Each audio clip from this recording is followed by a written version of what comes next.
We are back on the Rational Boomer podcast. Hopefully, your day is going well. By the time you hear this, it's Saturday, recording it Friday afternoon. And as so often the case, our guest, our co-host on Fridays into Saturdays is Ed. Everybody's anxious to hear from Ed because he's lived a long life. He knows a lot of shit. He can spin a yarn, and for an old guy, you're an entertaining motherfucker. Well, I hope so.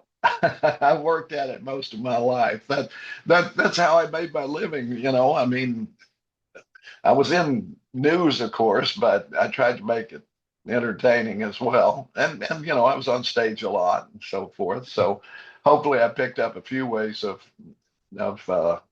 keeping it light and at the same time serious. Well, somebody asked me how were you able to develop your ability to talk, and I said, "You really want to know the truth? Because the fucking truth isn't quite as interesting as you'd hope." When I was in high school and in college, my best friends were hockey players. One of them went on to play, well, two of them went on to play the University of Minnesota.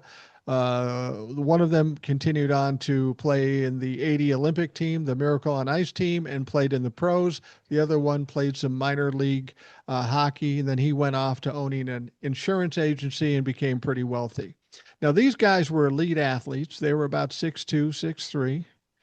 I'm on a good day in my best time, maybe 5'8". We'd go out and go looking for chicks. Now, I never thought at the time that that was a bad idea until I finally realized that the chicks would come around, but they'd always leave with my friends, and I'd be standing there holding my dick in my hand, literally. Literally. Yeah. I, I'm So at that, starting. I'm starting to see what one of those teen comedies out of the '80s. yeah, yeah, it could have been. So basically, at that point, it was either stop hanging around my friends or learn how to talk my ass off. And clearly I continued to hang out with my friends and Yeah. learn to talk my ass off. It wasn't Mhm. as effective as I hoped, but I am married for 42 years, so at least I got it right once. Well, my strategy was a little different. Mine was being one of the three straight guys in the theater department. That's what you got to do is you went the opposite way I went. I got Yeah, these Adonises that I'm competing again, and you went up against guys that just didn't fucking care. that's right. Perfect. Exactly. Perfect. They were all See, I better wasn't looking than me, but they weren't interested. So. Yeah, there you go. I went about this all wrong. Maybe I should have gone into theater. Anyway, as we sit down here, Ed, and I've told other people we've had on the show, what strikes me about what's going on in this country, it's terrifying, it's tragic, there's so many things, but the sheer ridiculousness, I mean, the stupidity. I hear things in the news and I'm going, how can anybody take this seriously? Because it's so fucking absurd. Well, this is the thing, and I've started calling the reporters who talked to Trump in the Oval Office the White House press corps because Pretty much. they let him lie, and of course I understand that if anybody asks him a real question, he jumps all over them and calls him an idiot or whatever. So I understand that that's there, but that's always been part of the mix, folks. And if you're not willing to take the heat, get out of the kitchen. You got to keep asking. And if he jumps on somebody and doesn't answer, the next person asks him the same question. Eventually, he will either give you a stupid answer that makes him look like an idiot, or he will throw everybody else and go out and go sulk. But that's what they should be doing, and they're not doing that. And that's bled out to other interviews too. I see Mike Johnson, trying to blame the Democrats for the government shutdown, and oh, they want to give health care to illegals. They want to give health care to, and everybody knows that's a big fat fucking lie. Yeah. Everybody. The reporter knows it. Everybody watching knows that. Maybe Deep MAGA doesn't know that because let's face it, they have no brain activity. If they hooked him up in a hospital, they would pull the plug because there's nothing going on up there. Okay, maybe they believe it, but nobody else does.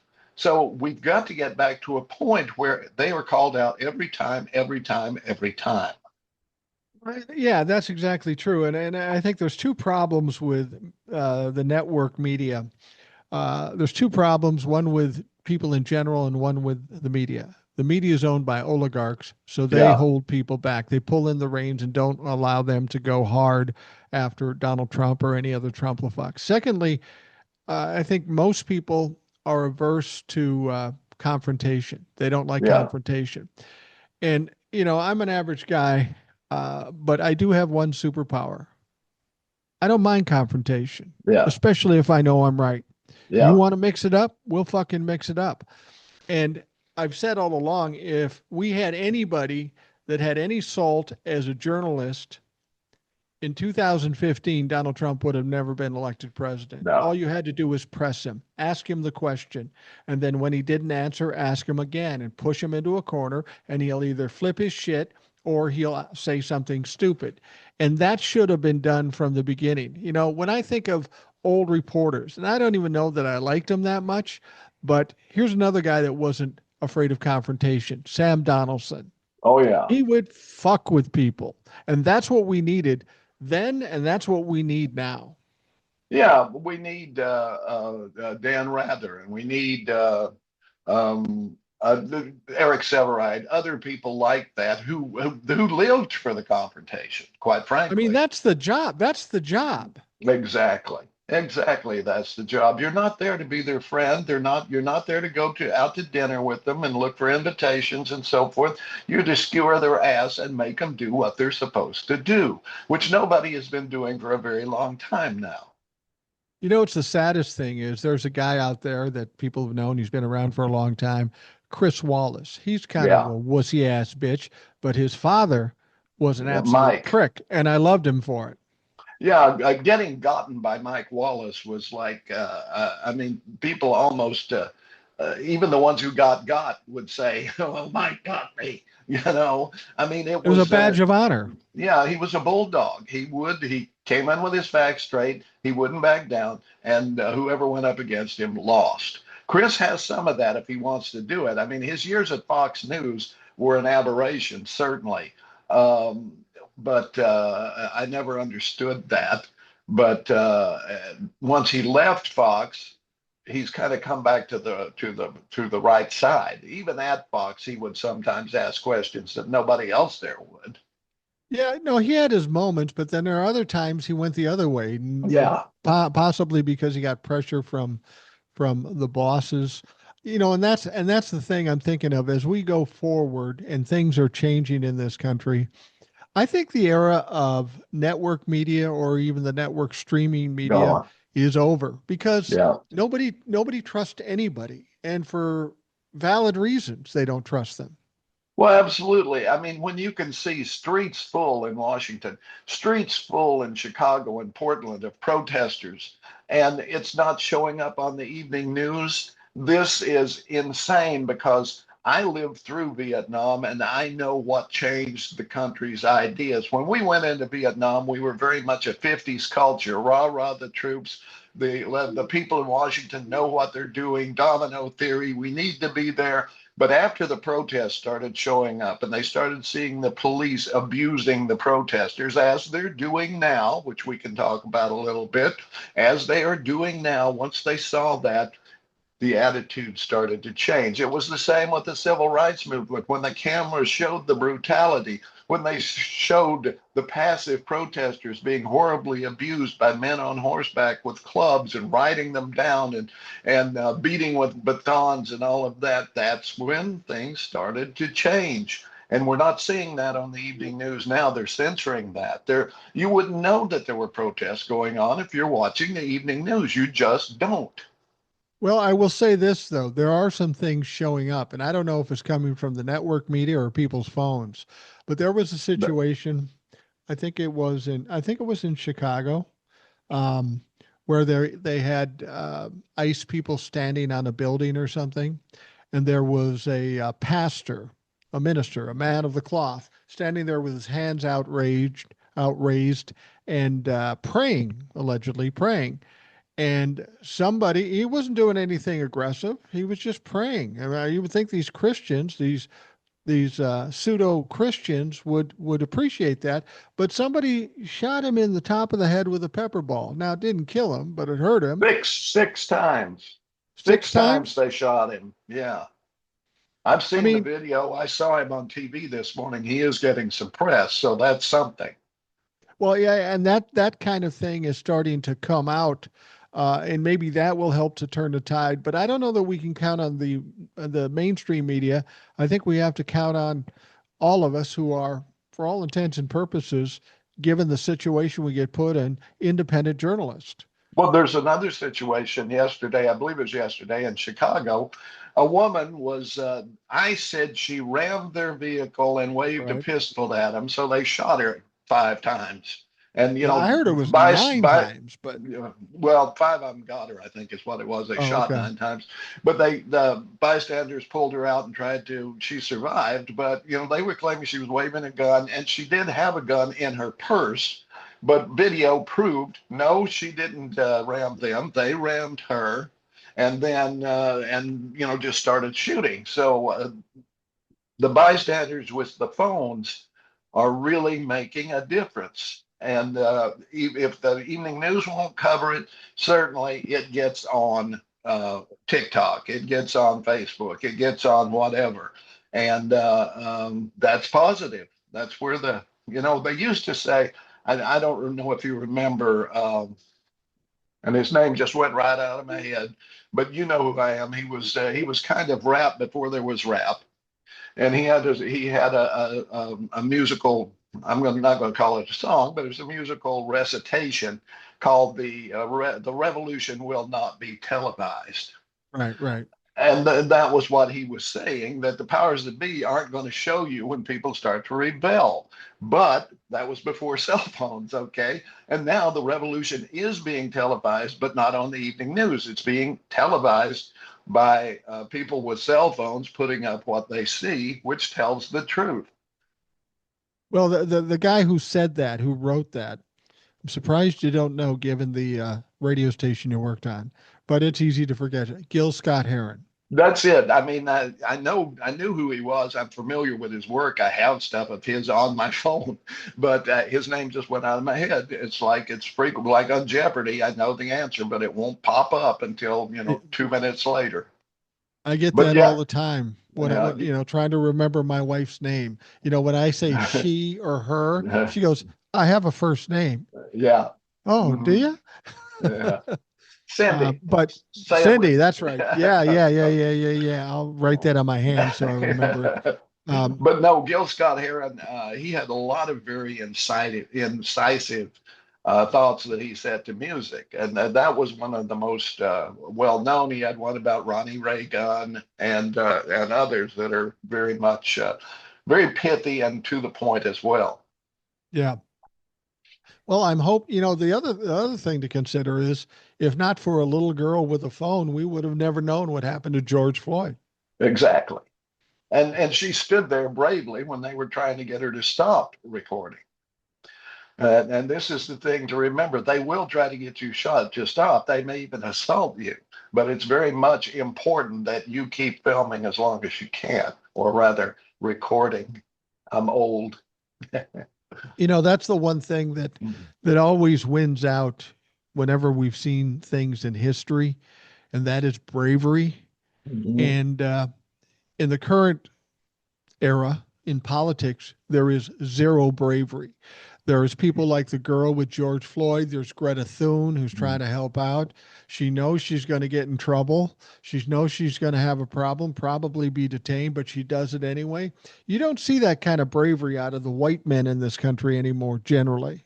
No, no. Well, everybody's afraid they're going to lose what they got, or they Yeah. want some of what they don't have. And they want to align themselves. It seems to me they want to align themselves with, where they see the power. I mean, I just put a thing on TikTok last night because it popped into my head. Gen X, for whatever reason, came out happy for Trump, and I put, how can it be? I won't quote myself directly, but basically, how is it that the people who grew up cheering for Luke and Leia and Han and Obi-Wan have decided to throw in with Jabba the Hutt. Explain that to me so it makes sense. I mean, once you had values, once you had morals, once you knew who the good guys were and who the bad guys were, and you lost that. Come on, I, you get it know, I, back.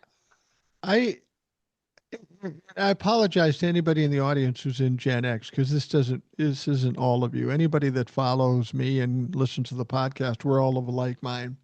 But when I watch TikTok, I keep hearing these Gen X people talking about, oh, we had it tough and we were tougher than anybody else, and you better not come up against us. And uh, I looked it up. 52% of Gen X voted for Donald Trump. Yeah, So 52% of the Gen X people, I don't fucking like you. Now, I was born in 1960, which puts me very close to Gen X and maybe suggest why I'm not full boomer or full Gen X. I'm kind of in the middle. Some people call actually, it. you're Generation Jones. Well, that's what they say.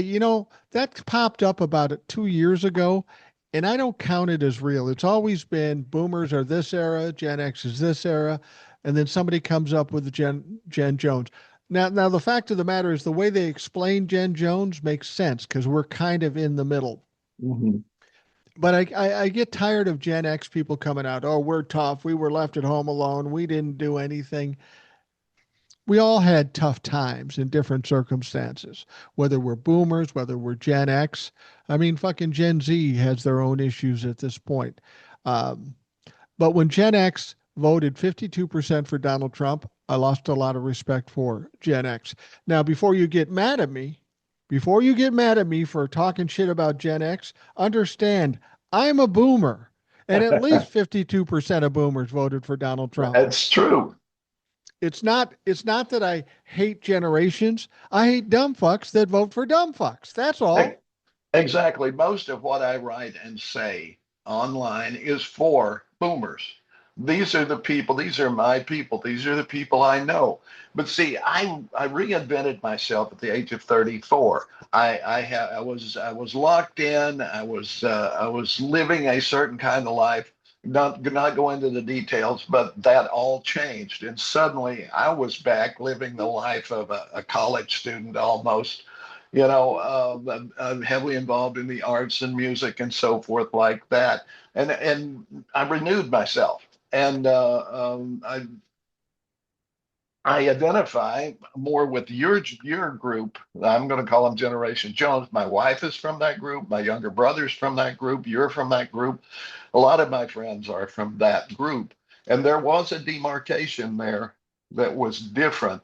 I think it had a lot to do with television and the way life changed after the 60s. Right. So that there was a difference between the boomers and you, almost philosophically in a way. Not all, obviously, but I in some ways respect Generation Jones more than I do the boomers. Well, yeah, if there is a Generation Jones, and here's my problem. If I accept Generation Jones, that's fucked up for me because I'm rational boomer. I got to change Yeah. fucking everything. Ain't doing it. I'm sticking with what I got. But, when you talk Well, about, see, that's actually descriptive of Generation Jones is a rational boomer. yeah, Boomers, as a group, did not think all that much. We were taught in school that this is the good stuff and this is what you have to recite the pledge, you have to go to church, you got to do all of this, you have to trust the government. That's what we were taught very much. Oh, and anything left of center is communist. We were all taught that. You guys kind of miss that. And that, in well, my mind, is what makes you rational boomers or yeah, Generation Jones, if you will. yeah, no, I get that. And we always talk about the 60s. I've always said we've got turbulent times now, but you don't maybe remember the 60s because they were incredibly turbulent too. We had major assassinations, the Vietnam War, civil rights, women's rights, all this shit. It was crazy in the 60s. The difference for me than most boomers is that I was little. I was born in 60. So I was in the single digits all through the 60s. So my perception of it was this is just the way it is. I didn't know any Exactly. different. I thought life was this way. Mhm. Well, The what was happening there was really the middle class being created. I mean, before that, it there was not really a middle class. Before Right. World War II, there certainly wasn't. There was rich people, and then there were less rich people, and then there were really poor people. But Right. with the way wages and everything changed after World War II, people started to be able to create wealth during that period right after World War II, through about 73 to 75, was when most people in America, white people at least, were able to start creating wealth, building equity in homes or businesses and so forth that could be passed on. So there was a huge change there. Yeah. You know, let's get into some of the news at hand. The big one. It's not really the biggest one, but it's the one I take the most joy in. Donald Trump was trying very hard to win the Nobel Peace Prize. He's desperate for the Nobel Peace Prize because Barack Obama won it, Greta Yeah, Thunberg won it, and yeah. he felt like he wanted to be as good as they are. So it seemed to me with this whole Israeli Hamas peace deal that he was pushing, that he thought at the last minute he could pull it out. What a lot of people don't know is the peace deal he presented to Israel and Hamas was written by Joe Biden's administration. They just Exactly. It was said, the Biden peace plan. they Yeah. said, hey, we're onto something here. Maybe you should follow this up. And I think originally Donald Trump wouldn't have followed up with it No. because it's Joe Biden's. But when it got down to nut cutting time and he had to come up with something before the Nobel Peace Prize, he submitted this. And now he's telling us it's all set. They're going to have a peace deal. They're going to release the prisoners on Monday or Tuesday, which I found interesting because the Peace Prize announcement came out today. And surprise of all surprises, not only didn't Donald Trump win, but it was won by a brown woman in Venezuela. That's got a fucking sting. Oh yeah. Oh yeah. I mean, here he is blowing up Venezuelan boats that supposedly have drugs in them, and we've seen no proof. And that should have to be there should have to be proof that those boats that he's blowing up have anything other than just people in them, and there's no proof of that. So that's really kind of a rejection of that too when you look at it that way. Well, there's even talk of him going in and bombing cartels in Venezuela. Now, I'm Yeah, not going to suggest this woman doesn't deserve the Nobel Peace Prize because it sounds like she's a true hero. She's yeah. gone through a lot of things. She's risked her life to do what she's doing. She deserves the Nobel Peace Prize. But do you think the Nobel Peace Prize board maybe took special joy in getting a brown woman from Venezuela, given the circumstances with Donald Trump? I got to think they gave it some thought. I have to think so too. And everyone needs to remember, and this is absolutely true. Everyone outside the United States, and this is everyone, hates Donald Trump. That's Putin. That's Xi. That's uh, the little Kim guy Jong in North Un, Korea. you Kim know, Jong Un, yeah. yeah, Kim Jong Un. They all hate Trump. And they're probably laughing their asses off this morning, and they're probably sending flowers to the Nobel Committee saying, "Good one, way to go," um, because we know that he came into office. He went to Rubio or whoever and said, "I want the Nobel Peace Prize. Let's find some wars that we can have some sort of influence on," and really he had probably no influence on any of them, but he was able to say, "Well, I talked to these guys and they settled it." Right? That Yeah. was his claim. And so he really has done nothing except enable Israel in their genocide, which is what it is. I'm sorry, but it is. And I certainly don't condone the attack on Israel or any attacks on Israel. But what's going on there is a criminal trying to stay in office, and that's Netanyahu, and we're enabling him, and that is an awful thing. Is what do you think about this peace deal? Donald Trump says it's a done deal, but Donald Trump said the negotiations or the deal with TikTok in China was set. Not. he said the tariffs with China is set. And now he's pissed off at China again. He's going to do some other shit. We'll talk about that later. But Yeah. the fact that Donald Trump said this peace deal is set makes me dubious of whether or not it's going to happen. Now, I will say that Benjamin Netanyahu on the other side says, yeah, it's a done deal. And I don't know if you saw Benjamin Netanyahu put out a meme with Donald Trump with a big medal around his neck yesterday Yeah. saying, I think he should get the Nobel Peace Prize. Uh-huh. God, that's fucking silly. Anyway, um, my theory is that if he doesn't get the Nobel Peace Prize, then he's going to lose interest in this whole peace deal and it's going to fall apart. I don't know if that's Yeah. true, but that seems to be the history with Donald Trump. And it could be. I am hearing that Netanyahu may dissolve the government and try to form a new coalition that is a little further to center than he is now.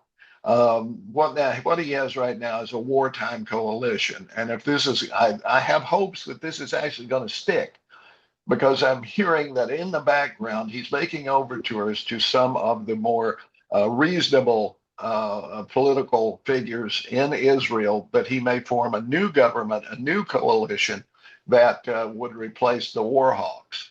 And if that's the case, then I think this will stick.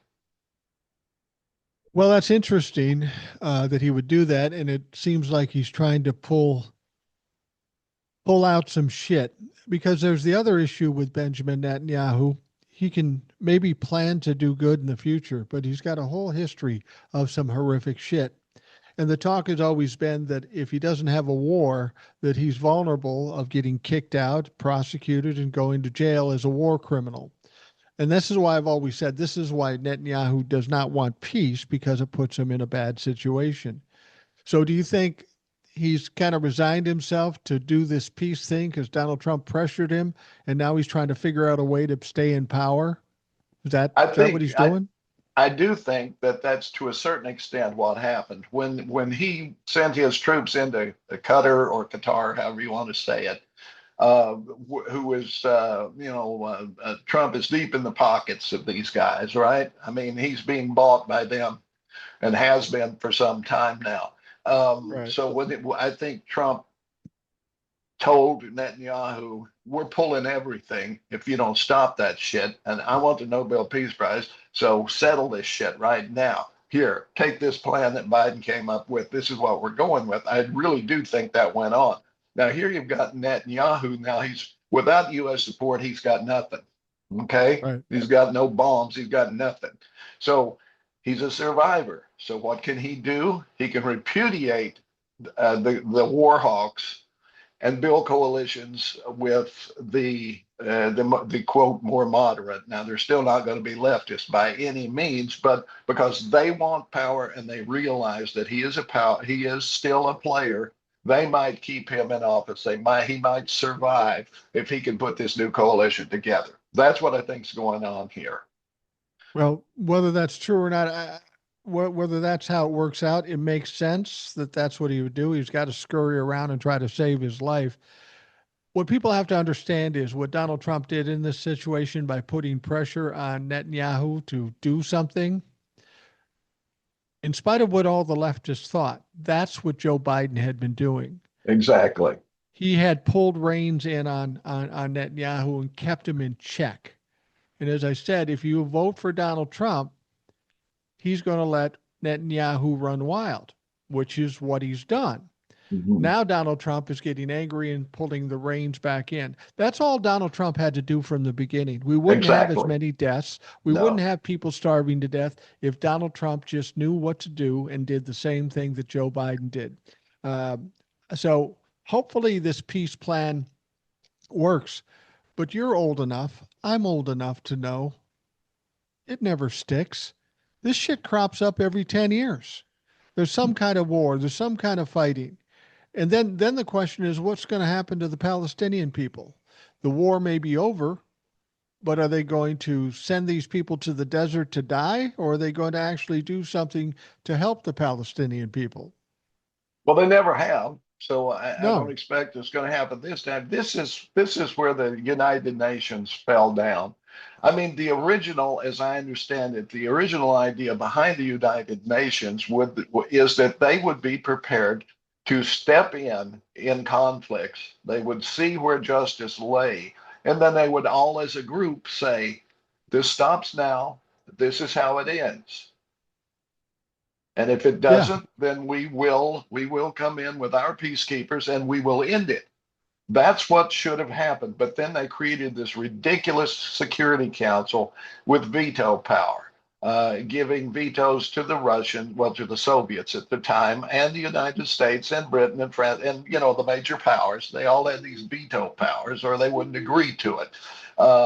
And that's what's made the UN just a hulking waste of time for solving conflicts. They do a lot of great stuff. They do. It's worth having around, but it does not fulfill the mission that everyone had in mind for it. What we need is a UN with teeth, and that we have to also see. No major power, no country wants to be told by others what they're going to do, and that's where it falls apart.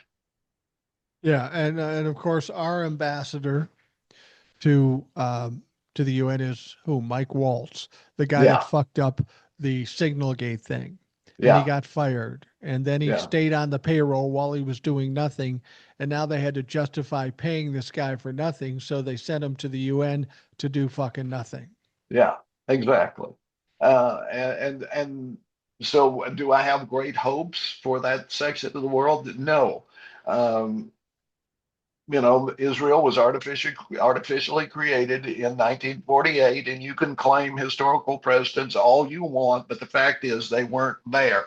Okay, and then suddenly they were, and that caused all kinds of turmoil that's going to continue being there. That clash is going to continue being there. There's no way to avoid it. And we had at one time we had reasonable leaders who sat down with Jimmy Carter and put together a peace plan. And except for Carter, all of them wound up dead. Yeah, yeah, assassinated. Yeah, yeah. Exactly. On both sides. Reasonable Wasn't it? people do not survive in those situations. It was Menachem Begin and Anwar Sadat, right? Yes. Hmm. And Anwar Sadat, if you remember, he was assassinated in cinematic fashion. Yeah. There was a parade going on. He was in the stands, and somebody got up and shot the fuck out of him. Probably killed some other people too. But Oh, yes, they did. Mhm. and And and, and this happens over and over again. Menachem Begin was shot by one of those Israeli guys who have built settlements in the disputed territory, which they continue to do. Well, and that's the thing that sounds so stupid to me. The idea that Donald Trump wants to go in and develop the Gaza Strip and make it a fun place to go, maybe a holiday or a vacation spot. Don't they understand that this is going to be violent going forward? So you're going to send people to a resort in Gaza. It's going to piss off the Palestinians. They're not going away completely, and anybody else that's involved. There's going to be nothing but danger for people who build something other than what it was there. And Donald Trump doesn't give a fuck. He just wants to make his money. But who wants? I mean, if you're going to pick a place to go to vacation, I could go to the Bahamas. I could go to Bermuda. Nah, let's go to fucking Gaza. Not this cowboy. I ain't going to Gaza because I know what the No. fuck's going to happen. Well, this is the thing. You would have to have a soldier on every street corner, many soldiers on every street corner, and you would still have lots of unrest and bombings and all of that. It's the nature of the beast. You cannot pacify with force. You just can't do it. There's always going to be people that are going to push back, and in a big way, and they will find ways to do it. Innovation comes from having to innovate. So you will never get peace that way. The only way to get peace in the world is to eliminate poverty, and that doesn't make it means making everyone a billionaire. It just means giving people what they need to live, which we could do right now. And we should eliminate all billionaires, probably all. I'll leave a few millionaires around if they deserve it. But by and large, that's the problem. Concentration of wealth in one segment of the population is what leads to violence, to poverty, to disease, to everything else. Well, and correct me if I'm wrong. I get the sense that Gaza is regarded as kind of sacred land. That's why there's the fighting over it. The Israels hold it sacred, and the Palestinians want their spot too. So it's kind of sacred to them. If Well, that's the yeah, feeling, the three major Abrahamic religions all hold the area sacred: Jewish and Muslim and Christian. so if you go and build a resort there and sell out to capitalism, you got all these motherfuckers not happy about it. You don't have to worry about just the Palestinians, the Israelis, and everybody else that's involved. They're not going to like this, but yet that's the plan. And Netanyahu's on board because he's Donald Trump's BFF. Absolutely, as long as those religious tensions are there, to the extent they are, how can you have peace? They're all saying it's ours. It's sacred to And when us. And those and guys, when do those religious tensions start? 1948, when Israel became a country. And when did they subside since 1948? Fucking never. you It's know, always been there. It will always be there unless there's some kind of plan to actually be put in place. But even then, the tensions will still be there. That's why people say, what about Palestine? I cry for Palestinian people who are being crucified and killed daily, and the genocide and all that stuff. And I want to care about it. We got so much shit here. I got to worry about walking out the door before I worry about someplace across the ocean. well, this is the thing. Ultimately, conflict anywhere in the world affects us to a degree. Yeah. And to the extent that we can be of help in solving problems, I salute that. But never send troops, never send military aid. Don't take sides. Find a way to be in the middle, to mediate, to lessen the tensions. That is our job. Our job is not to be a policeman, it's to be a mediator. And anything beyond that, which is what we have been lately, we picked a side and we gave them shitloads of money and shitloads of arms, and we picked a side. We became part of the problem. When you don't do that, when you're a Jimmy Carter, you can do that. You can make a difference. Even if it doesn't hold, you for a time have made a difference. And if you keep doing that, if you keep dealing with the reasonable people, if you keep supporting the reasonable people, and there are reasonable people on both sides, that's what you have to do. But you don't do it when you've got an idiot uh, in the presidency and a fool and an ass kisser as your Secretary of State, and everybody else in that particular administration is a fool because they were picked because they were a fool, and they are there to do only one thing: be incompetent. And what you're describing there is something commonly known as diplomacy, Yeah, not force, but right. diplomacy. And if diplomacy doesn't work, why do we have all these fucking diplomats? What's the point? Well, Let's just that's go in, it. bomb the piss out of them, and take over. That Well, doesn't work. let's look at Theodore Roosevelt. This guy was probably crazy to a degree. I mean, he took cavalry to Cuba, but they couldn't get the horses off. It didn't work out. So he led what was supposed to be cavalry up San Juan Hill, got most of them killed, and so forth. And he was just really rah rah guy. But he solved the war between Russia and Japan with diplomacy. It can be done. You can be a nut for violence and a nut for patriotism and heroism, but you can still be reasonable and help solve things if you act in a reasonable way. Well, I think the difference you can make between, I mean, there's so many differences between Teddy Roosevelt and Donald Trump.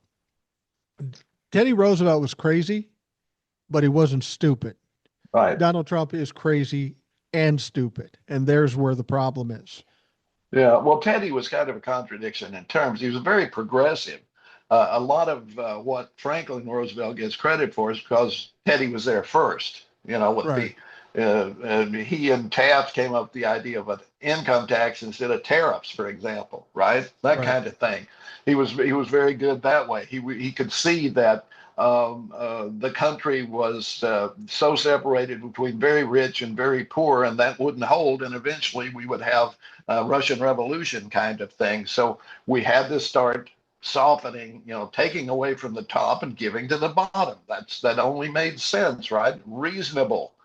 And at the same time, he carried the big stick, invade, do whatever you need to do. So he was cut right down the middle. I give him credit for some things, I criticize him for others, and that's okay. That's okay if it balances.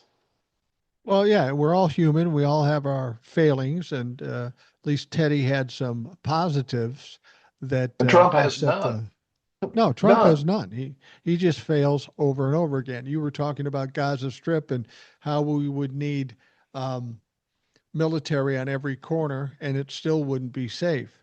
Um, However, we now have military on every corner in Chicago, DC, Yes. and Los Angeles. And how's that going?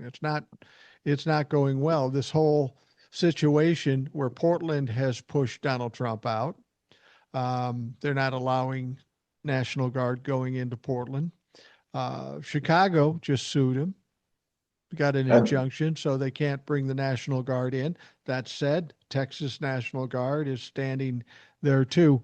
Um, what's the next step for Donald Trump? Does he just not pay attention Insurrection to Act. these? Well, you think he'll really do that? I mean, honestly, I think if he was to go to that level, he's already pissing off some of his own party and making people nervous. I kind of feel like the Insurrection Act might be A maybe a bridge red too line that will. far. It might be. It might be Well, in because he that case, can't do it over the whole country. If he could do it over the whole country, then he could control everything. But if he's just doing it in one city, that leaves a lot of other people pushing back on him. well, see, it's unknown territory. It's never been done. Right. And I personally think, number one, it wasn't his idea. I think all of this comes out of Project 2025 and people behind him that they wanted a rapid strike force already deployed in the country for when they do the Insurrection Act and start to imprison Democratic politicians, which seems, quite frankly, to be what they have in mind. I mean, this doesn't scare me exactly. It's just that I'm seeing the train coming, and I'm hoping I can step off the track in time, or that we can, or that we can stop the train. But the train is starting to pick up steam. And this is his plan, or the people behind him, I should say. This has been their plan all along. See, people laugh at J.D. Vance, and they should, because he's an idiot, and he is a lowlife in so many ways. But he was the pick of Peter Thiel to take over when Trump dies, because I really think that Peter Thiel and the people around him, the Musks and so forth, saw that we can get Trump in there, we can have our guy in the waiting, and then we can either kill him or he's going to die of natural causes, which we can talk about in just a moment. But I really do think that was the plan. So that we'll let Trump do all the stupid stuff, and then JD will be there to pick up and do whatever we tell him. Now, I did some reading on Peter Thiel over the weekend. My wife found an article in Wired. She said, "You really should read this. The guy is a fucking monster. He's insane. He has huge amounts of money, and his philosophical inspiration is a guy named Schmidt, who was a German philosopher who basically came up with the philosophical underpinnings of Nazism. This idea of finding a scapegoat so that you can unify the country into nationalism by going after these scapegoats. And that's what's happened here with the quote illegals, right?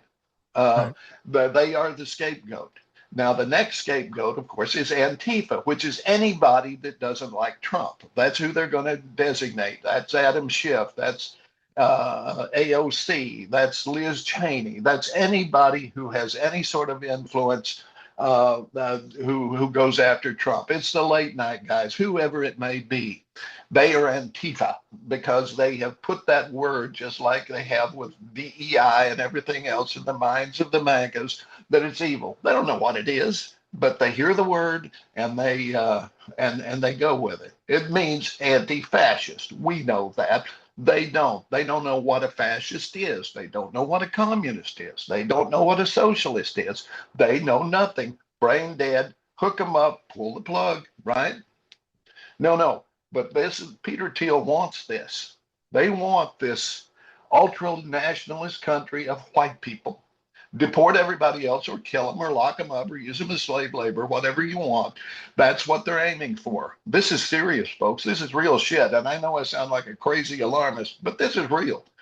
Get wired and read the article on Peter Thiel and the philosophy behind him and what he wants to do. The guy's been traveling around the country preaching this shit to rich people. Yeah.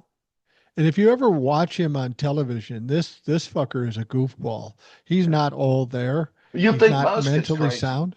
Yeah, Yeah. this guy is beyond Musk. He's way worse than Musk. There was a bit of good news though. There's another guy who's kind of the father of all this, or at least one of the fathers of all this. His name is Curtis Yarvin, who is an absolute fucking freak show.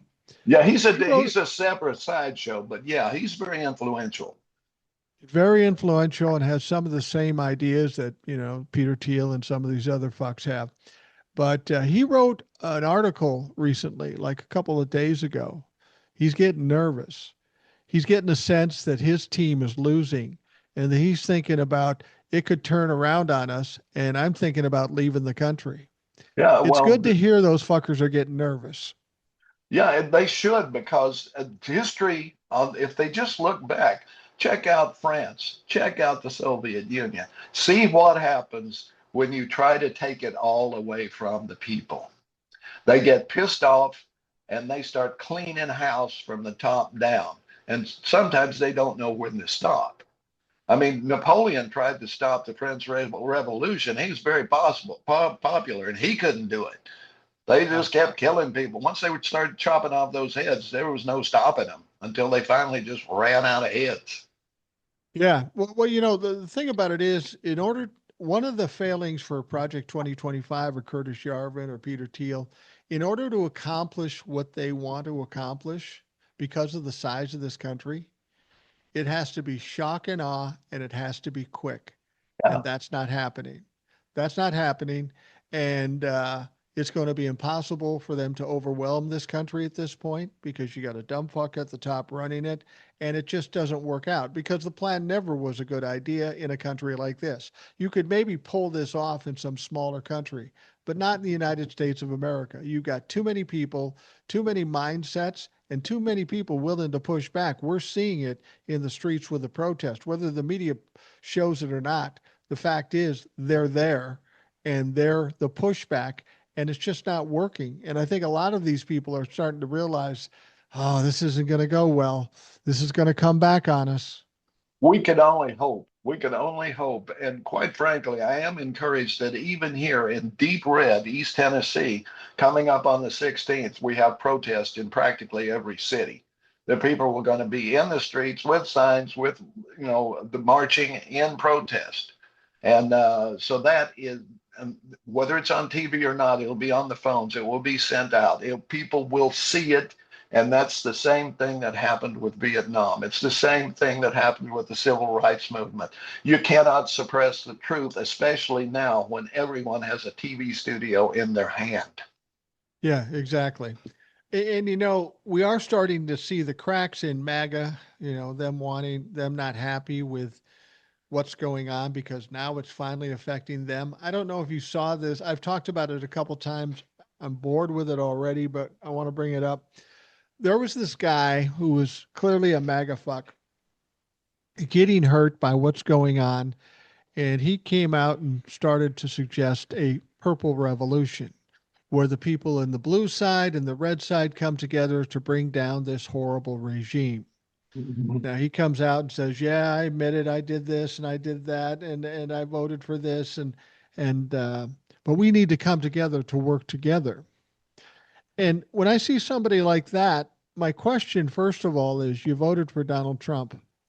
How was it that you all of a sudden became no longer racist, no longer sexist, no longer anti Semitic? You just, epiphany hit you and you changed. And then he kind of demurred from that. Well, we're not talking about policies. This isn't about policies. Policies are divided. We need to come together to take this person down so we can get some normalcy back in this country. I went and looked at his videos 10 days ago. Most violent, vulgar Trump-a-fuck you could possibly imagine. And now he comes and he says, we want to be friends to help bring this down. We know we did wrong. Yeah, but you didn't change your ideology. You just want help because you need it right now. And there Mhm. are some people on TikTok that are going, well, we got to come together. We've got to have unity. But what happened was a lot of people went after this motherfucker. And he says, oh, I see you don't want unity. These policies are going to make a difference and they're going to divide us. And I said, look, it's not about Democrats and Republicans. It's not about policies. It's about the difference between right and wrong. If you're a racist, you're wrong. And there is no gray area between not being racist and being racist. There is no middle ground. You either are or you aren't. And if you still are, you're not my fucking friend. I don't need you. We've been fighting this fight for 10 years. We're doing fine. We're starting to win. So fuck yourself. But it amazes me how these people will try to pull this off. They not only want to team up with us, but they want to lead the charge because they know what the red, fuck you. Fuck Yeah. you. Oh, and I would say it's not Democrats and Republicans, it's rich versus poor. The Yeah. rich have people who will exploit racism, they will exploit sexism, they will exploit xenophobia, whatever, to make sure their taxes get cut. It's really that simple. They want to keep all the money, they want to be able to buy every, own and control everything, and everyone else has to do what they say. That's what it is. But they are a very small group who have been able to do this, and consequently they could be easily defeated if we come together. But everyone has to realize that racism is stupid. It's just fucking stupid. And if you dislike somebody because of the color of the skin or the accent they have or anything else, you are stupid. You're a throwback. You're a troglodyte. This join the real humanity that has progressed to the point where we see we can all do well if we are more equitable. And Charlie Kirk got his neck shot out because he was a racist fuck. Okay, Yeah. I'll say Yeah. it. I don't mourn him. I do not think people should go around shooting each other. I don't think they should be able to because they don't have the guns to do it. Okay, I think that, but that doesn't make me like Charlie Kirk one bit. I Yeah. do not mourn him, but I do mourn that he was taken out the way he was. I would rather have seen him go against someone who shut him down with debate, which frequently happened because he wasn't an intellectual powerhouse. He was just a guy that mouthed shit to people who weren't prepared. Okay? But once again, I do not approve of him being shot. But his message was vile. He tried to use Jesus to make it palatable, but it was all bullshit. And his widow is no different. No, she's there's something freaky about her because she's very smart, very articulate, attractive woman. Uh, Charlie wasn't successful at the time, not an attractive guy. I almost feel like she was put there to I help do. I facilitate. actually do. I actually do think that. He I think got it was a billions of, he merger. got, yeah, it was. He got millions of dollars from rich people and they needed him to be more palatable. So I don't know. It sounds like an all crazy conspiracy theory, but these people who want this purple revolution, they are saying what you're saying, and they're right about this. It's not right left, it's rich versus poor. And that's true. That's true. The rich against the poor. But I also have to ask if we're fighting this fight against the rich together, what about the racism? We don't want to talk about that now. We don't want to talk about racism and misogyny and anti-Semitism. That's not the point here. We got to beat the rich guys. No, I'm sorry. That is a point. I'm not going to hang out and work with and befriend people that are fucking despicable. I'm just not going to do it. Nor will I. I'm just saying that they are using that something that is already there. They are puffing it up. They are using it to Right. split us up and divide us and so forth. But it still has to be put down. The moms for liberty have to be slapped down. They have, and I don't mean that literally, but they have to be taken out of the equation in a way. They cannot be allowed to ban books, for example, is what I'm saying. No violence. I do not say violence unless it is violence to in defense, because they are violent. And all you have to do is look at what ICE is doing to protesters now. Originally, they were doing it to the people they were going after, but now they are targeting protesters. They're shooting them with these pepper balls, they're shooting them with bullets, as we have seen. I want every piece of video of an ICE agent abusing somebody saved, and I want those guys in prison or dead. I don't care. Take your pick. Well, people have been saying what I've been saying all along, that you can do these crimes and you can say that Donald Trump gave you the ability to do that and you're just taking orders. But at some point, Donald Trump is not going to be here, and it's probably not in the too distant future. Um, there's going to be reasonable people in positions of power, and there is going to be demand for accountability. Now, Donald Trump would get some of that if he's even alive or even capable of communicating, but somebody's going to be held accountable. And much like we saw with the Nazis, I mean, they were chasing Nazis Still till they're are. fucking 90 years. They still are. I mean, I remember being a little kid, like reading a weekly reader of Simon Wiesenthal, Yeah, who hunted Nazis. That's what's going to happen. If you ICE agents think you made a few extra bucks and you got away with doing what you wanted to do, it ain't going to be over, because what's going to end up with Donald Trump is going to be disastrous for the Republican Party, for MAGA, for Donald Trump, and they're going to come after you. We'll make sure they come after you. absolutely. And they need to be told that if I were a governor, if I were a mayor, I would call in all the police and I would say, your job is to protect the protesters, not the damn ICE agents. They are a government function. They're here at their own risk. Okay. You protect the protesters from them. These Well, people that's have the right to protest, to march, to yell, to carry signs. They have that right. You have to absolutely. protect them. And that's kind of what's happening in Portland. Yes. They're calling out the National Guard to protect the protesters, Yes. which has Exactly. got to put Donald Trump in a fucking tizzy, because he keeps getting told no, and he's an insolent little child who's throwing a temper tantrum every fucking day because things aren't working out the way he wants them to work. And I think that's good. It's showing that the tide has turned. He's not getting a Nobel Peace Prize. Portland's not letting him in. Chicago's pushing back. It's all not working well for Donald Trump right now. And again, the shock and awe would have been the difference, but he wasn't capable of pulling that off.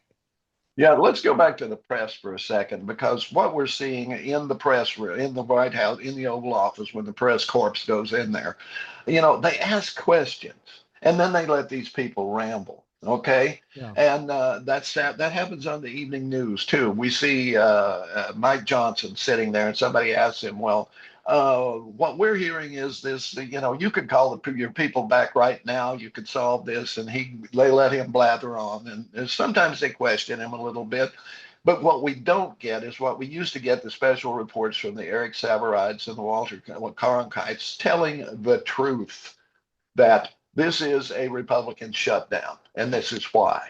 They looked out the window and saw whether it was raining or not, and reported that, yeah, it's raining.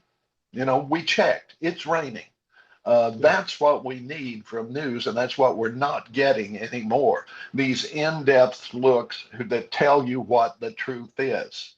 That's what we need, and that's what we do get from ProPublica and things like that, for the most part, and from just people like you and me who look out the window to check the weather and see that it's raining and tell you that it is. Yeah.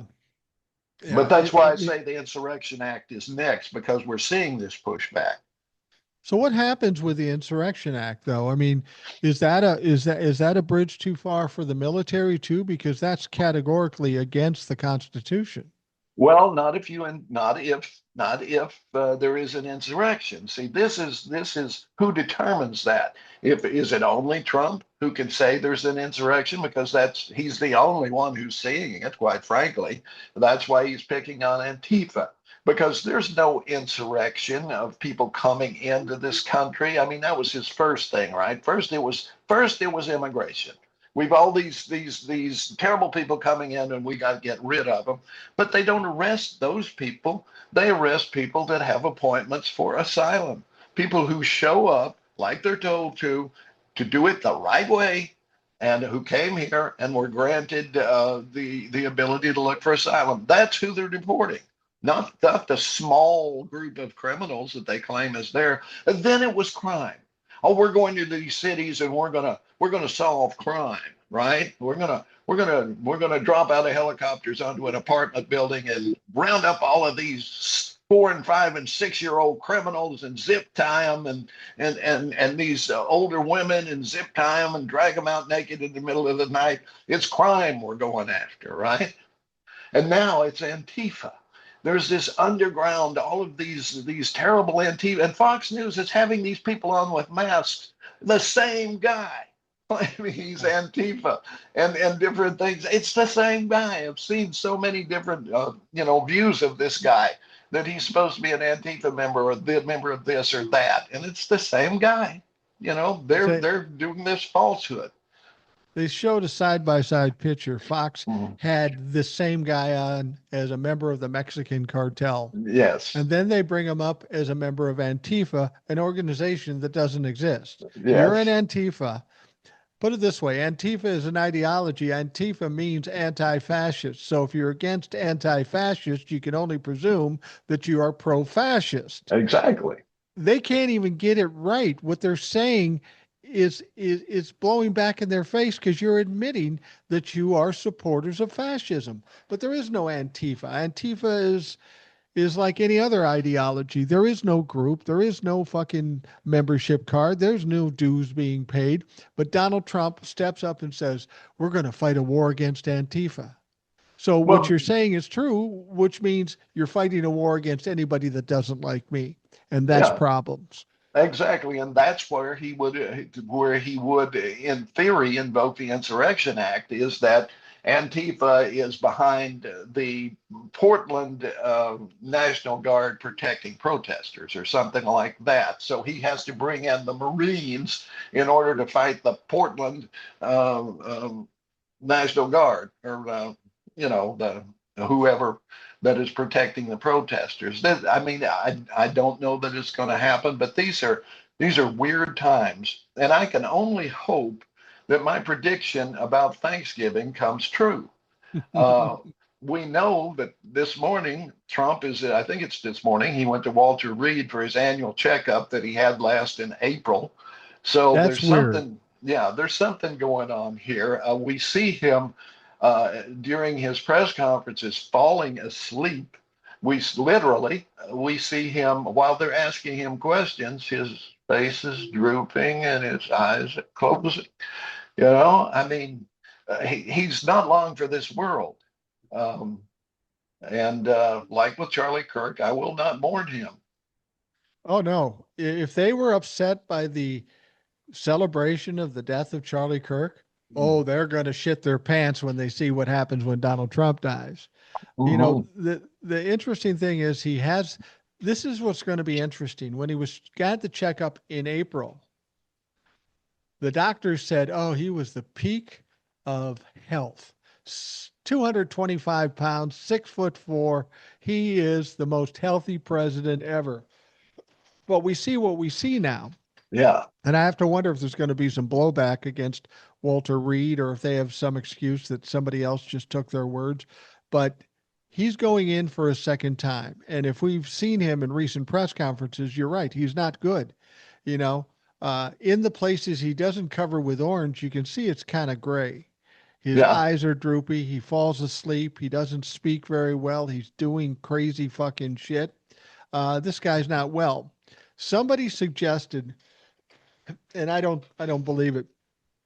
Somebody suggested he was going into Walter Reed because he's getting pressure from Republicans or something, and he's going to find out some debilitating fucking disease, and he's going to use that excuse to resign. I refuse to believe that because a narcissist doesn't behave that way. No, I mean, they could say, if you don't, we're going to invoke the 25th Amendment and take you out. But look who would do that. It has to be his cabinet. And there's nobody on his cabinet who's going to do that because they know the minute they do that, they're all history. JD And Vance is what not going to put up with any of these people because they're not his team. He's going to bring in the people that are pre-approved by Thiel and Musk and Bezos and the other oligarchs that are behind Trump right now. exactly? And Donald Trump is Donald. If you look at his history, if you push him, what's his first reaction? Fight Double back. down, double down, triple down, and he will believe that he can go to the nation and convince them that he's the greatest guy in the world. There's cracks in MAGA right now. The Republicans, the independents aren't feeling Donald Trump because a lot of people are suffering some pain, but he's stupid enough to think that he could fight back against that. And he would before he gave in. I don't know that he'll ever give in on that stuff. I mean, a good example, we have a shutdown. The shutdown's pretty cut and dried. You want to get rid of healthcare for millions of people and then also quadruple the price of healthcare for everybody else. You want to do that.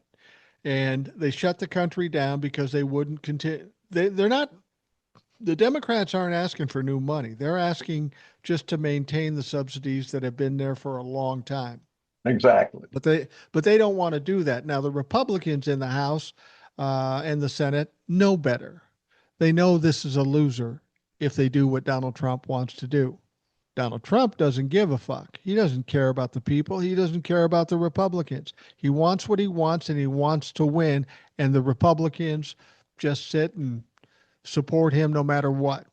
So we're in a position now where we've got the shutdown and you've got to um, negotiate with Donald Trump, but he doesn't want to negotiate. He only wants what he wants. So there is no negotiation. The House is terrified of the Jeffrey Epstein thing and of Donald Trump. So they just take a fucking vacation. There's no hope of negotiating this thing. There's no, and Mike Johnson says, well, we passed it in the House. Now it's up to the Senate. That's not how it works. You pass it in the House, it goes to the Senate makes change, it comes back to the House and goes back and forth until they come up with something. So that fucking excuse doesn't work. He was asked, did you close it down because of the Jeffrey Epstein thing? And he goes, no, that's silly.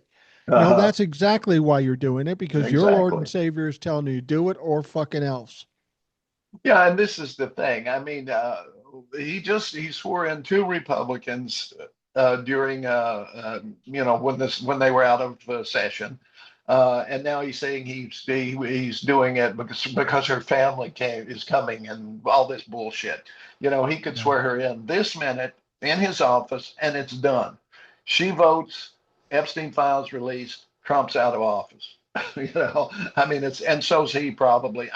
Who knows how many of these people are actually on that list or actually there? I know there are Democrats on it. I know there are Hollywood people on it. I know there are all kinds of people on it because that's what this guy did. I mean, Maxwell and Epstein had a business, and their business was to bring wealthy men to their island, film them with young girls, and then blackmail them. That was their business. There was no financial. He did no financial work. It was just simply blackmail. Now we're also hearing that Trump is considering pardoning Ghislaine Maxwell. Is this possible? Could he possibly be that tone deaf? Well, I think there's more likelihood of it now than there was before because her appeal went to the Supreme Court and the appeal said, no, we're not Nah. listening to this shit. So they would have gotten some time if there would have been some discussion or trial or whatever the fuck they were going to do. But now here's Ghislaine Maxwell. She got a bit of a prize by going to an easier prison. But if I'm Ghislaine Maxwell and I'm going to spend the next 15 years in prison, I'm just going to say, listen, you pardon me. Otherwise, I'm going to fucking start talking. Two things will happen. She gets pardoned or she'll get gone. One of those two things is going to happen. And whether she has the courage to push it, I don't know. But if you want to get out of jail, there's only one option now, and that's a pardon. Yeah. And it isn't hard to manipulate Donald Trump. I'm just fucking saying. Well, this is the thing, but where does she go then? How long does she last? I don't know. Even with a pardon, she'd have to have some sort of protection or something. I don't know. She's probably safer in jail than she is anywhere else. Well, that's if exactly she's safe right. at all. I mean, Jeffrey Epstein was best buddies with Donald Trump, but clearly they didn't feel safe, so they did away with him. I firmly Hmm. believe there was Oh, some absolutely. outside influence in as far as him dying. But even if he pardons her, she is a dirtbag like Donald Trump. Say he Right. pardons her and says, I'll keep quiet. 2 years down the road, fuck, I need some money. I'm going to talk again. That's how blackmailers do business. Yeah. They aren't safe with Ghislaine Maxwell until she can talk no more. That's what it comes down to. As far as pardons go, we have to take a look at presidential pardons. We really do. I mean, it certainly wasn't just Donald Trump who has had some extremely questionable pardons, right? Oh, But no. Trump is supposed to be this huge guy who's saving us from drug dealers, blowing up boats and keeping people from bringing across. One of his first actions was to pardon one of the biggest drug dealers in history, the guy who owned the Silk Road or developed Silk Road, the online drug distribution system, and others. I mean, he's allowed drug dealers into the country, cartel members into the country. He's done this, and he's pardoned all of these, and some of them even so obviously bought pardons it's insane. There has to be some sort of way to curtail this crap. I'd be for canceling him. Why should a president be able to pardon someone who was convicted in a court of law? Why? Well, I well, don't get it. if anybody questions Donald Trump's concern about immigration and or drugs, all you have to say is, why did you allow the entire family of El Chapo to come in this country? Exactly. Exactly. Why? Has to do with money because they got a fuckload of money. Yeah. El Chapo's in jail, but the whole family is safe and sound as probably illegal immigrants in this country compliments Donald Trump. Please fucking explain that. And why don't you hear that on the news? You know, why aren't I they saw asking that question? Yeah, well, that's what I've told people, and it maybe sounds like bragging, but it's not because it wouldn't be that hard. Give me 15 minutes in a room where Donald Trump to ask him questions and don't allow him to leave for 15 minutes.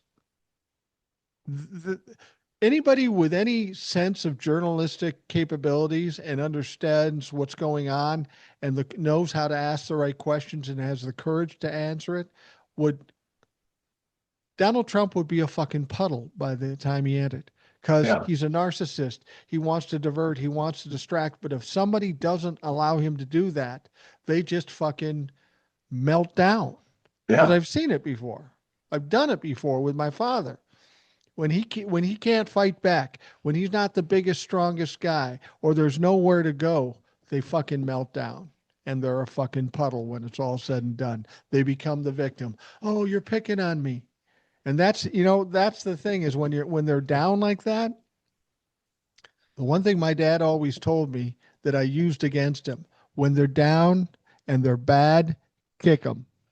And that's what you got to do. You got to have that killer instinct when we're going against people that are trying to kill us. And Well, legitimately, that's what they're trying to do. I'm glad you're on our team, Mike. I'm just a 65-year-old guy Yeah. sitting in my living room who spends 3 days a week babysitting a 4-month-old. So I'm not exactly dangerous, but if I was younger and had more power and taller and smarter and richer, oh, I'd be a fucking force.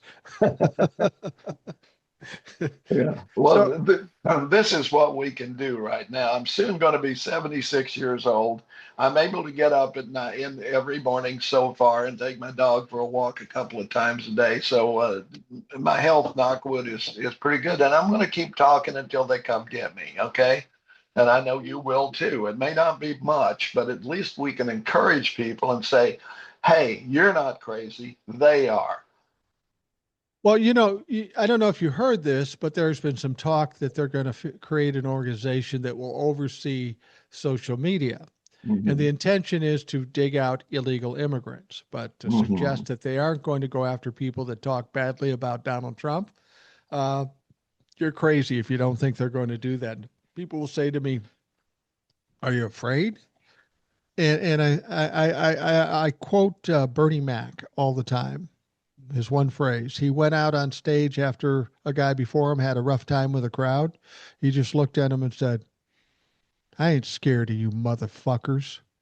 I mean, at some point, people have to stop being fearful. You can't win anything if you're afraid. You got to push forward. And my attitude is I'm 65 years old. I had a good run. If you want to fucking take me out, give it a try. And if you're successful, I did what I did. But too many people in politics are fearful of their position, their money, their power, all this stuff. And this is why we have the problems. There is no courage. There's nothing but cowardice in Washington D.C. at this point, and it's sad. Yeah, and that was not all people, you got to realize that was not always the case. During my life, I saw some really courageous politicians, people who weren't afraid to stand up for what was right and call out what was wrong. I saw them, Absolutely. they inspire me to this day. But no, I don't, I see Bernie Sanders and a few others on the Oh, there are Democratic some. side. There's just a few, you know, Elizabeth Warren, Bernie, AOC, AOC, and a few others. Jasmine. Yeah. Jasmine, I see some awfully ineffective Democrats that I wish would just get out of the way. You had your time in the sun, you didn't do it. Make way for the people who will. The one thing that I get some happiness or confidence over this whole thing with the shutdown. In normal situations, Republican or Democrats would say, "Oh, we don't want this horrible shutdown thing, so we'll bend like Schumer did last time." They're not doing it now. Then Donald Trump comes out and says, "Well, then I'll just fire a bunch of people that are in the federal government if we have this shutdown." And he keeps trying to make threats to get the Democrats to back down. And thus far, they have not backed down. Fact is, if they back down, it's going to be worse than it is with the shutdown, with the healthcare and all that stuff. But I just read today, as we're sitting here talking, the threat of laying off or firing federal workers. He started it today. They're laying off federal workers by the thousands just to put more pressure on the Democrats. People people don't understand it. Everything Donald Trump is a threat to get somebody to submit. And I Mhm. hope against hope the Democrats don't take the bait. Yes, it's going to be tough. Yes, it's going to be difficult. But if you don't stand up and stand strong, it's going to be fucking worse. And all you have to do is look around to understand that's the fucking case. You've been weak all this time. Look what you got us. Well, then I've heard some criticize the Democrats for you should have waited until they canceled the subsidies, and then everybody would have been up in arms, and then you shut down the government or whatever. But then you have that weapon. Look what they did. But the problem is they can spin. They can spin, okay? And the fact is, there are people who need medications, who need procedures, who need all of that that will not be able to get that if the subsidies are canceled or not are canceled. So Right. it's a point of principle that you shut the government down and try to fix this. So often we see with Democrats and with Republicans where they will say, well, we don't want to fix that because we want the issue. I mean, that was Roe v. Wade for years and years and years. Republicans would, raise all kinds of money off it, but they weren't going to do anything about it because it was a Right. cash cow for them. And Right. Democrats do the same thing sometimes, unfortunately. They want to be able to use the issue. In this case, it is noble that they are trying to maintain insurance for people. For me, universal health care is the solution and getting rid of insurance, period. Let the government do it. Single payer, boom, we're done. Okay? Yeah. It can be done. Every other democracy in the world that counts for anything has universal health care. They managed to do it.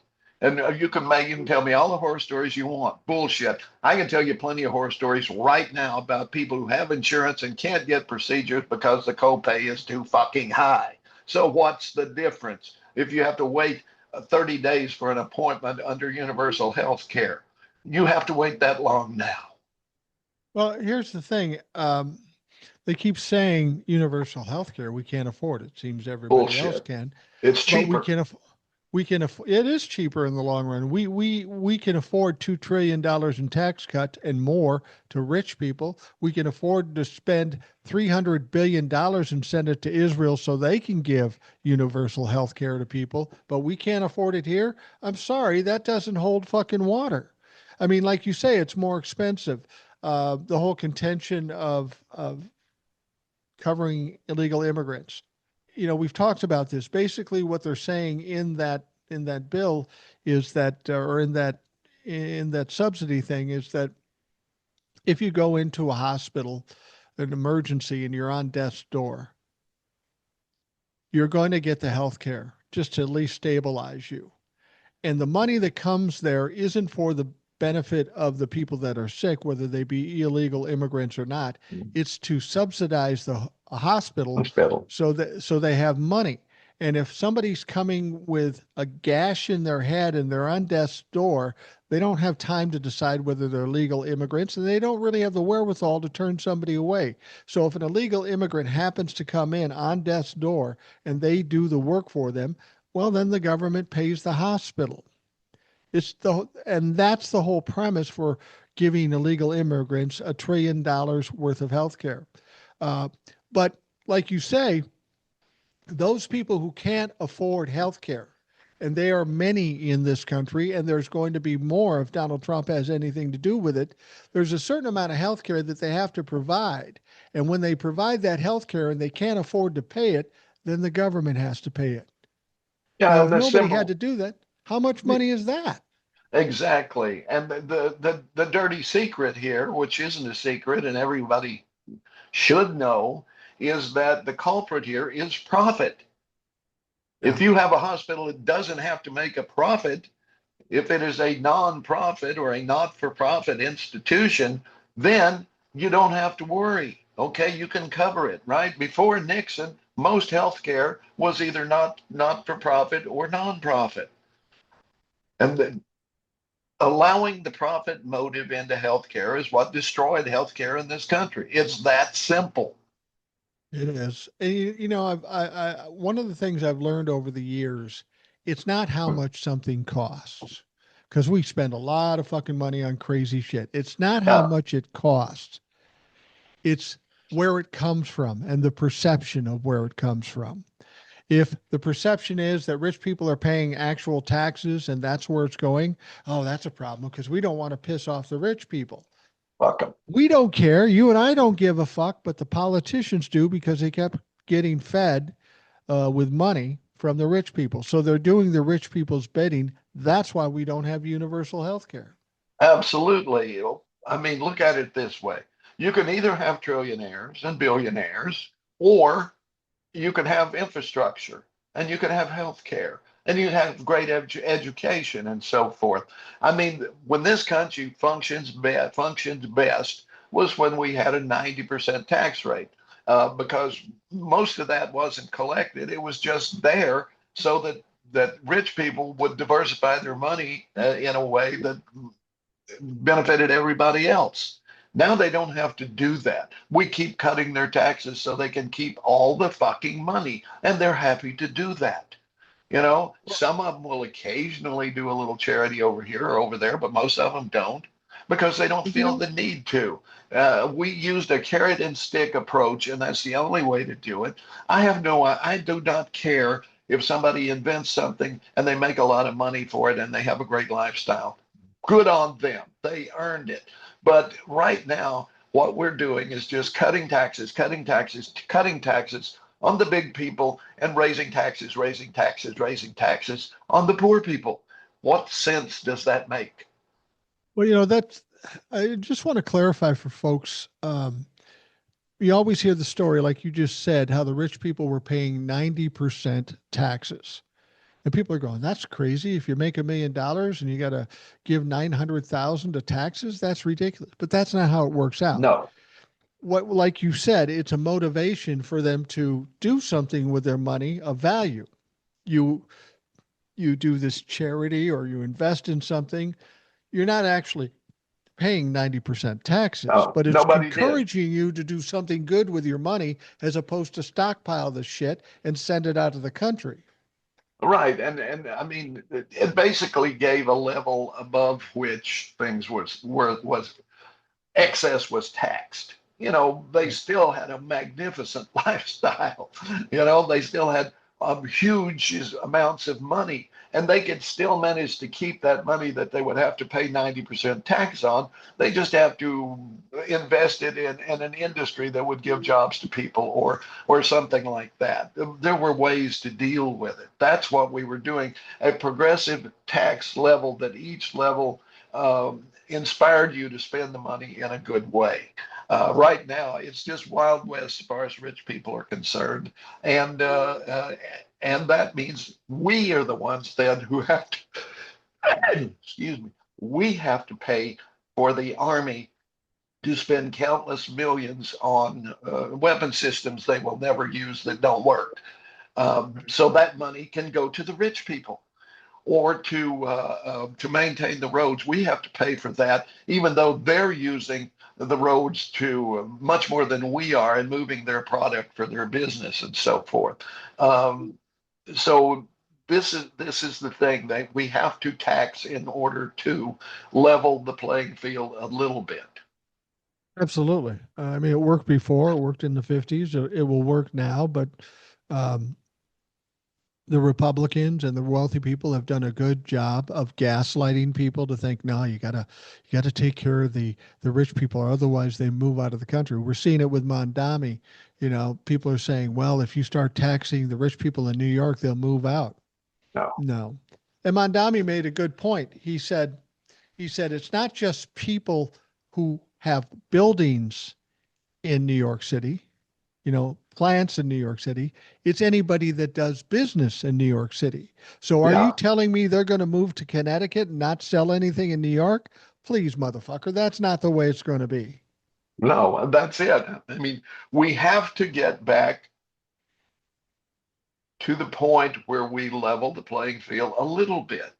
Otherwise, at this point, the rich have bought all the politicians, Democrat and Republican, to a certain extent, and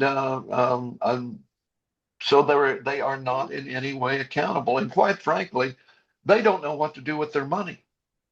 They've spent it. They've spent all the money that they want to spend. They have everything, and they're still making money, and they don't know what to do with it.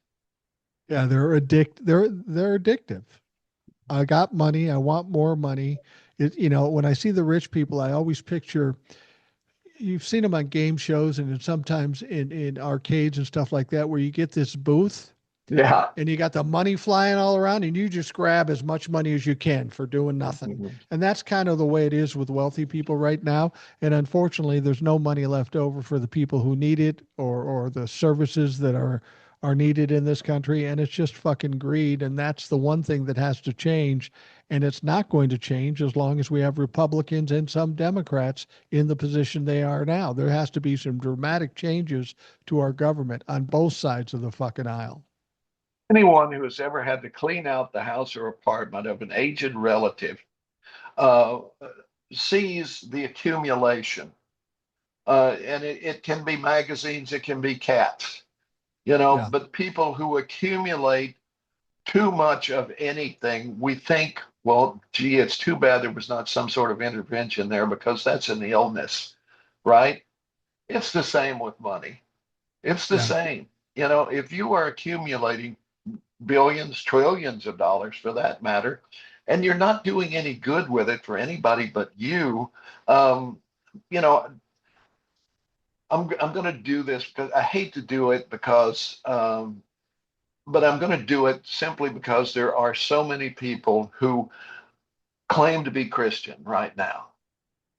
And there was a rich young man who came to Jesus and said, I'd really like to follow you. What can I do? And he said, give away all your shit, and then come follow me. And he went Yeah. away because he couldn't do that. But that's true. I mean, that is the thing that you either serve, and the tagline to that, you either serve Jesus or you serve Mammon, who is the god of money. And there's no middle ground there. So, I'm not going to make you give it all away, but you better fucking give away some. And don't call yourself a Christian if you don't. Well, the thing about it is, my son-in-law, my son and daughter-in-law bought a house this past week. They closed on a house, very nice house, and they paid a lot of money for it because that's what houses are going for. And they got a big, uh, they have a big mortgage, as you would with a more expensive house. And expensive is relative. It was like a half a Sure. million dollars. To me, that's a lot of money. But here's the thing: you got this beautiful house. You're paying for the mortgage payments every month. But if you don't maintain that fucking place, it ain't gonna be worth shit. And No. that's what we've got going on in this country. We're paying the big bills, but if we don't maintain the middle class and the poorer class, everything's gonna fucking fall apart. And people have to understand that you don't just get to buy a big house and this ride on your laurels. Don't mow the lawn, don't paint the fucking thing, don't fix the plumbing, don't do all the things you need to do. In the end, you have a house that isn't worth shit and goes up in auction for some ridiculously low amount. That's what we've got to maintain this country, and the maintenance has to come from money. And who has all the money? It's a simple fucking choice. Well, this is the thing. That's why we have to have economic adjustment in this country because housing has always, post World War II, housing has was the instrument of creating wealth. You bought a house and it appreciated in value as your equity in it increased. You're paying it off over time and it is going up in value. So when you're done, it's a savings account that you're living in so Yeah. that then when you reach retirement age or so or whatever, you've raised your kids, you want to downsize and so forth, you have this nest egg. Then you buy a smaller place, but then you've got money to live on in addition to Social Security and so forth. We need an adjustment. Housing is too high right now. It is just too friggin' expensive. Most people, I mean, I'm sure your son and daughter both work, right? Daughter-in-law both Yeah. work. Yeah. Okay, so you got to have at least two incomes, and they have to be Oh, fairly you have to. substantial in order to afford this. So we need to get it back. We need to get back to the point where you can have one breadwinner if need be, because I really do think a good system is one parent at home, and I don't care which one it is. Obviously, you're a good giving care to your granddaughter. It doesn't matter. Men and women can both be nurturing, right? And it doesn't matter who the breadwinner is. You decide that. But if you can make do on one income, that's childcare you don't have to pay for, right? Right. And if somebody blossoms under that, who likes being at home, likes caring for children and so forth, that's great. Otherwise, don't have them. Not a problem.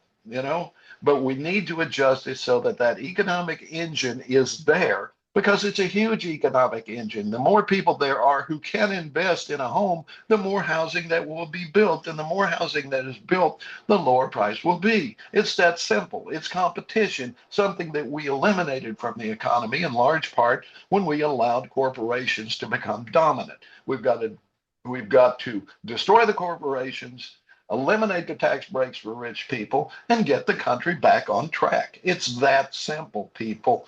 It has nothing to do with all these culture war bullshit that they keep throwing at you to distract you. It's economy, economy, economy.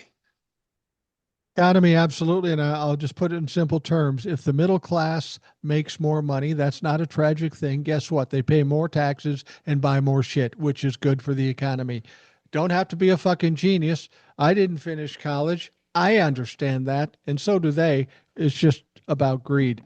Ed, I'm going to wrap up the Rational Boomer podcast. No, you got shit to do. I know I got to shit to do that I don't know yet, but my wife will tell me as soon as I get off. But I appreciate you coming on as always. People enjoy hearing from you. How can people find you if they haven't by now? Well, my username is Reelin in the Years, REALIN apostrophe in the years, and I'm at Holler Troll, HOLLERTROLL on TikTok for the time being. I've got some new stuff up there, and just added one today, and there'll be more. But come check it out, see what you think. Stick around, become a follower if you want. Absolutely. Absolutely. If you haven't checked out Ed by now, I don't know what to fucking tell you. I'm disappointed. Just fucking follow Ed and make sure you keep up to date. It's great when he comes on once a week or so, but there's so much more that you can get out of what he has to say. So by all means, check him out. For those listening, I want to thank you for taking the time. I hope you have a great day, and we'll talk to you again tomorrow.